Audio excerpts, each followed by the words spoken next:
आजकल चाइना के साथ $51 बिलियन की ट्रेड है हमारे पास। 7,000 इंडियन स्टूडेंट्स वहाँ पढ़ रहे हैं आजकल चाइनीज़ यूनिवर्सिटीज़ में। हमारे इंडियन कंपनी शंघाई में जाके ब्रांचेस खोल के बिजनेस बनाते हैं। They hire Chinese company Huawei Delhi Bangalore और चेन्नई में आके इंडियंस को हायर कर रहे हैं। इतने सारे कॉन्टैक्ट। अच्छी बात है, लेकिन आपने ये नहीं बताया कि चाइनीज सोल्जर इंडियन टेरिटरी में आ जाते हैं अरुणाचल में। मैंने कहा कि बॉर्डर डिस्प्यूटेड है, तो जो हम समझते हैं इंडियन टेरिटरी वो समझते हैं चाइनीज टेरिटरी। हमारे सोल्जर्स भी उस तरह भी जाते हैं, लेकिन हम कोशिश करते हैं कि हम जाते हैं जब वो लोग नहीं है और वो लोग आते हैं जब हम लोग नहीं है। कोई कॉन्फ्लिक्ट करने के लिए ना आते, बंदूक लेके हमारे तरफ शूट करने के लिए। हमारे प्राइम मिनिस्टर अरुणाचल प्रदेश में जाएं, उस पर वो लोग ऑब्जेक्शन करें, तो हमने ऑब्जेक्शन की क्या बोला? हमने बोला कि आपका बिजनेस है ये, this is not your business. हमारे प्रधानमंत्री जाएंगे हमारे देश में कहीं भी, और इलेक्शन जब होते हैं वो नेचुरली कैंपेन करने के जा रहा है। It's not your business. सिर्फ हमारे प्रधानमंत्री ने, जब हमारा मेहमान जो है, हमारा अतिथि जो है दलाई लामा जी, जब वो वहाँ जाना चाहता था, चाइना ने बहुत पब्लिकली प्रोटेस्ट किया और हमने फिर भी उनको जाने दिया। तो आप ऐसे क्यों नहीं सोचते हैं कि हमने काफ़ी बैकबोन दिखा के काम किया? और हमारे डिफेंस मिनिस्टर ने कहा कि चाइना और पाकिस्तान के बीच में जो मिलिट्री अलायंस है, it is a matter of serious concern. It is a matter of serious concern, naturally we are concern. तो जब कंसर्न होते हैं तो हमारे जवाब कई तरह के जवाब होते हैं। We do our diplomacy and we do our strategic planning and we do our work. लेकिन आप ये नहीं कि हम सो रहे कहते कि आप क्यों डरा रहे हैं लोगों को ऐसी बात कह के। आप डराइए मत, क्योंकि मेरे ख्याल में और हमारे सरकार के ख्याल में कोई देश भी नहीं जो हमारे खिलाफ एक युद्ध प्लान कर रहे हैं। ऐसे नहीं होने वाला है कि हमारे देश में कोई मिलिट्री हमला हो जाए। हाँ, आतंकवादियों की certainly this is an issue, और हमने जैसे कहा कि बॉर्डर्स में कुछ इरिटेशन है, इसको रिजॉल्व करना चाहिए। बॉर्डर डिस्प्यूट सेटल होने के बाद हमारी ज़िंदगी भी ज़रा सा it will be good for all of us that we settle the border. ये अनरिजॉल्व डिस्प्यूट रहना अच्छा नहीं है, और ये हम चाइनीज़ लोग कह रहे हैं कि देखिए अब बैठे, विल कॉम्प्रोमाइज। आप देश की जनता को ये आश्वासन दे सकते हैं कि चाइना से खतरा नहीं है, कोई डरने की ज़रूरत नहीं है? किसी भी देश से आप युद्ध के बारे में सोचिए मत, उस तरह के खतरा नहीं है। छोटे से इरिटेशंस होता है नेबर्स के आसपास, और हम उसको सॉल्व करने के लिए तैयार भी हैं। इसलिए आपके पास एक न्यायतंत्र के मिनिस्ट्री है, एक विदेश कार्य मंत्रालय बैठे हैं, और आप ये भी देखिए कि हमारे डिफेंस प्रिपेयर्डनेस काफ़ी है, कि किसी को ये आइडिया नहीं मिलना चाहिए कि इंडिया बहुत कमज़ोर है, कि क्यों नहीं अटैक करें, हम आसान से जीत सकेंगे। ये तो कोई नहीं सोचेगा।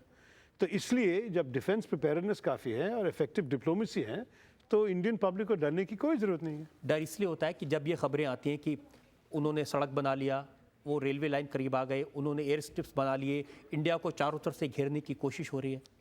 देखिए, हमारे पास भी एयर स्ट्रिप्स हैं, आप डरिए मत, काफ़ी एयर स्ट्रिप्स हैं। हमारे पास भी एयरफोर्स के हवाई जहाज़ हैं, हमारे पास भी ट्रूप्स हैं, हमारे पास में कुछ टेरिटोरियल एडवांटेजेस भी हैं, क्योंकि जब एक टेरिटरी को डिफेंड करना है ना, आप ये सब देखने चाहिए। हमारी प्रिपेयर्डनेस में किसी को कोई शक नहीं होना चाहिए।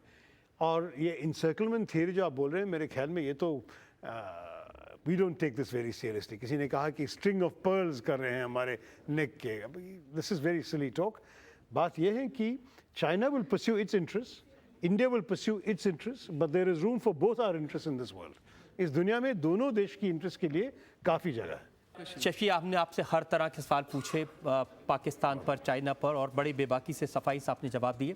हम एक ब्रेक के रुकेंगे और ब्रेक के बाद सुनेंगे आपकी अदालत में आज की जज हिंदुस्तान टाइम्स के एसोसिएट एडिटर विनोद शर्मा का फैसला। We need your support, we need your criticism.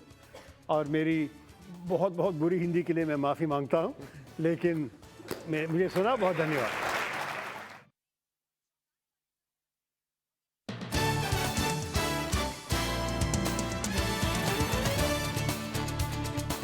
आपकी अदालत में आज हमने जनता के साथ मुकदमा चलाया एक्सटर्नल अफेयर्स मिनिस्ट्री में minister of state Shashi Tharoor पर।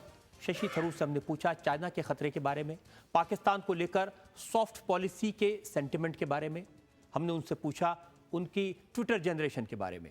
अब वक्त है आपकी अदालत में आज के जज विनोद शर्मा के फैसले का। जहाँ तक शशि थरूर की बात है, एक प्रतिभाशाली व्यक्तित्व के मालिक हैं। इन्होंने अपने कार्यक्षेत्र से संबंधित और अपने व्यक्तित्व के संबंधित जो सवाल थे उनसे बाखूबी निपटा, और ये अदालत इनको बरी करती है इस हिदायत से कि ये हिम्मत नहीं हारेंगे, क्योंकि इनकी पृष्ठभूमि से ज़्यादा लोग हमको चाहिए राजनीति में।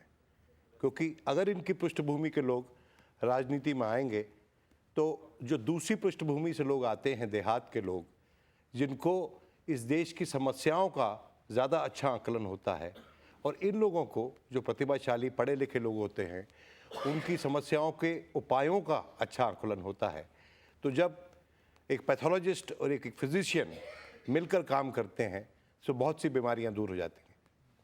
आप कुछ कहना चाहते हैं? Anything you want to come? जी नहीं, मैं भी कहूँगा धन्यवाद, क्योंकि मैं भी चाहता हूँ कि हमारी राजनीति में कई तरह के लोग आ जाएं, बहुत बैकग्राउंड्स के, but we are doing our best. We need your support, we need your criticism. और मेरी बहुत बहुत बुरी हिंदी के लिए मैं माफ़ी मांगता हूँ, लेकिन मुझे सुना, बहुत धन्यवाद। इस बात में कोई शक नहीं कि देश को शशि थरूर जैसे पढ़े लिखे लोगों को ज़रूरत है, वो राजनीति में आए, देश की व्यवस्था को सुधारने की कोशिश करें। हमें इस बात की पूरी उम्मीद है कि वो अपने रास्ते से पीछे नहीं हटेंगे, डिप्लोमेसी में और पर्सनल लाइफ में, दोनों में एग्जाम्पल सेट करेंगे देश की जनता के लिए। आज का मुकदमा यही ख़त्म करते हैं। अगले सप्ताह आपसे मुलाकात होगी एक नई शख्सियत के साथ। तब तक के लिए नमस्कार।